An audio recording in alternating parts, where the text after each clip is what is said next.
Ma'am, તમે આ બધું મીન્સ કે ટ્રીટમેન્ટ કરાવ્યા પછી તમારું વર્ક જે કેરી ઓન ચાલુ રાખ્યું છે તમે, તો એનાથી કંઈ તમને મીન્સ કે હેલ્થ ઇશ્યુઝ કે નથી થતા?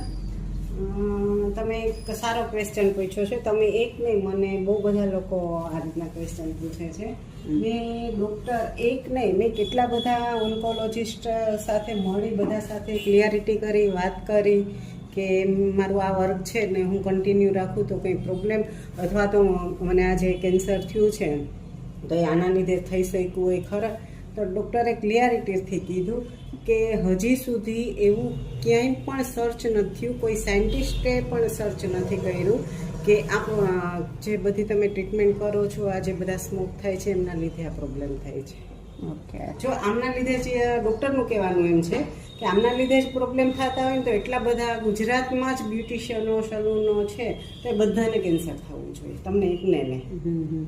અને એ તમારા સિવાય બીજા જે પેશન્ટ છે જેમને કેન્સર છે કે જેમને કોઈ દિવસ આનું ટૂંકમાં આ ટ્રીટમેન્ટના ટચમાં પણ નથી આવ્યા તો એમને શા માટે કેન્સર થાય છે? હા, એટલે એવું જરૂરી નથી. મને ડૉક્ટરે ક્લિયરિટીથી નથી કીધું, પણ એક ઇન્ટેન્સમાં કીધું છે કે આજે અત્યારે બધા કેમિકલવાળા ખોરાક ને હા, એના કારણે હોય છે. એમના લીધે બધું થાય છે. હા, પણ તોય તમને મીન્સ કે ધન્યવાદ છે કે તમે કોઈ આ નકારી, તમારી આ જે બીમારીને નકારીને આપ જે આગળ તમે વધો છો એના માટે તો સેલ્યુટ છે તમને મેડમ.